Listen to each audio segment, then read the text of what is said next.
it was headline news. It's gone global. When you've landed back at jail, obviously people on the wings and stuff are going to see it. You going back to your cell. How did you? What? How do you sort of put your head back on and Well, I what was, you've just gone yeah, through? I was completely shattered because I had this massive adrenaline overload.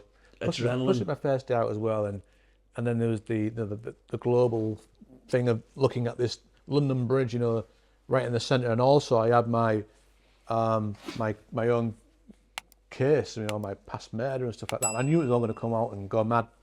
My name wasn't in the press at the time, by the way. I said to the police, just keep me out of it, because I thought I don't want people in prison knowing about it. But by the time I got to prison, everyone was at my door saying, "What happened? What happened?" And but so anyway, so my name was going to come out at some point, and I was very fortunate that a friend of mine, well, not a friend of mine, but an MP from Hull who got wind of it, knew a guy called Neil Hudgell, who's a big lawyer, a big UK lawyer. He supports a lot of the postmasters, victims, and stuff like that, and he also owns Ulkingston Rovers Rugby Club. He knew about my previous case, and he come to see me and said, "Look, if you want to support any help for free, anything you want, I'll do it." So, in particular around the media stuff. So we decided that we would put together a statement and potentially be proactive, because if we let the press do it, they'll talk about the case, and it can sully it and all that lot. So we put together a statement where I would, apologise to the victim's family of my own case, and say something nice about Jack, and just say, yeah, that was me on London Bridge, so we could control the narrative a little bit, yeah. So just thinking people about, can get a picture of. that's right, yeah, and about my journey and stuff like that, and my change and stuff like that. So we did that, and I thought, well, I best run it past the governor first, because these things can be very, very touchy things in prison. And she said to me, look, I can't stop you, and I can't support you, but she went, I'd rather you not. So I said, oh, okay. So I told my lawyer, and said, well, it's not a no, is it? So anyway, we waited for the right moment, and we released the press statement, and it did really well. Even the Daily Mail, of all papers, were really sort of okay with it, and Yeah, and everyone was like, wow, this prisoner's changed his life it was around. received very. It It was was received received really, good. really well, yeah, and so I was surprised at that, but not by the governor, because that morning I was meant to go out for the first time and meet my dad in a local town visit, The block was got put on it. and then he said, "Come here," said Steve, "you're not going anywhere today." So I went to go see the senior manager, and she had the Daily Mail double page spread out on her desk, saying, look at it, it's disgusting." I said, "What's the matter with you?" Anyway, she was having none of it. She wasn't happy with me. And next thing you know, the officers come to my door, put me in cuffs, took me out the prison. Out the open prison. Out the open prison, and took me next door. So you got HMP Grendon, which is the Cat B right next door. So it's only a walk, but it's a Cat B prison, yeah? Completely different setup to a Cat D. So suddenly now I'm back in a Cat B prison, yeah? I mean... After what you've just done, yeah, you've just, unfortunately, a couple of people lost their lives and stuff like that. But you've also prevented, many more being executed really because of this terrorist on the streets of London. yeah. How must that make you feel, Steve? How was you feeling when you've done what you've done because it's the right thing to do? I think anybody, else would. It's just such. I just think the system's so. For it to be like, oh no, get him from there and put him in there. I was very fortunate, because although I was completely and utterly depressed about taking this huge backward step and not knowing where my future was going to go, I didn't know, because the light prisons, I could have stayed in that Cat B or gone to another one forever. It felt like a huge step back. Anyway, I called my lawyer and I said, look, he said, I'll speak to the MP about it, Carl Turner, and we'll see what we can do and try and get it sorted for you.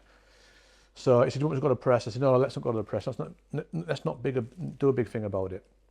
Anyway, the next day, Carl Turner, my MP from Hull, he stood up in Parliament, and Boris Johnson was Prime Minister at the time, and he said, look, he said, in 2005, Steve Gallant did a bad thing and took someone's life, but on the 29th of November 2019, he took down the knife-wielding terrorist during the London attack. Will you commend and praise Steve Gallant?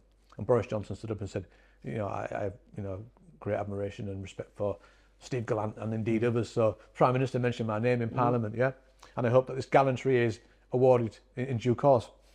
in the way that he bumbles along, but it had a huge impact. The next day, that same day, the governor come running across, got me, took me out of the cus, put me back in my, immediately, In your cell. So finally, I was like back in my cell in the open prison, and then short while after that, I was able to start going to university in Oxford, get my my stuff back on track, So it was a very unusual episode in my life, and then a short while later, I had a lawyer who was there that day, was working with me to try and help me get some special remission. Although I wasn't thinking about getting time off at the time, people saying, look, just go for it, you deserve it. So I said, okay, just go with the process. But the process was taking too long. So I didn't know at the time, but Boris Johnson after my MP had stood up in Parliament, he went running after him and said, Carl, he said, it was great what Steve did. I'll do all I can to help him, right? Mm-hmm. And apparently he said this. He said, in fact, I'm seeing the Queen this afternoon. He said, I'll mention Steve to her. And Carl said, no other Prime Minister would have said that. But this was Boris, yeah? So when we realised the application process was slow, we wrote a letter to Boris and asked him to keep to his pledge. And a week later he did. I was given the Royal Prerogative of Mercy. So the award. Boris stuck to his word. Yeah. He stuck to something, didn't he? Do you know what I mean? Exactly, yeah, exactly, right. So he did, and I'll give you due on that one, because obviously I benefited massively. But it was only 11 months off. I think it was 11 months. But Steve, to get the 11 months off, mate, considering, but in that time to where you were at, you've come out on day release, you've stopped a terrorist attack. Unfortunately, 2 people lost their lives. It could have been a lot worse. You've turned your life around. You hadn't used violence since, obviously, in their 40s. And to be in that environment in jail, to understand it can happen any time. It can be put on your toes and you don't really want it. And you just want to go in, do your time, do your courses, do whatever. I want to get these out the way, get me parole here and get the fuck out, you know what I mean? Yeah, well, I mean, it's a strong, powerful story, and I think the way that I did it, I'm so glad I did it that way now, and that's why sometimes I go to prisons, by the way, and I do talks to prisoners and stuff. Well, yeah, I'm going to touch on this. But it wasn't over. I still had to get out, and I still had to go for my parole because the Royal Prerogative of Mercy only reduced my tariff by 10, 11 months. It was 10 months, I think it was. So it still wasn't a guarantee. You had to go and have a parole hearing? I had to go and have a parole hearing. So, but it was brought forward a little bit earlier. However, when I got my parole dossier, I looked through it and there were inputs by probation saying that I'd been violent towards the terrorist offender. I needed to look at my intentions, my motivations, do a risk assessment for violence. There was a suggestion of that, do a personality disorder formulation, and they wanted to gag me from speaking to the press. Yeah. So I'm thinking, wow. This is probation, parole? Probation and the MAPA board and, if collectively... A gagging order? Yeah, gagging order, yeah, essentially. Essentially, what it meant was I would have to ask them if I could speak to the press. And asking them if I could speak to the press, they would just say no every time. To give them that power, they would never say yes.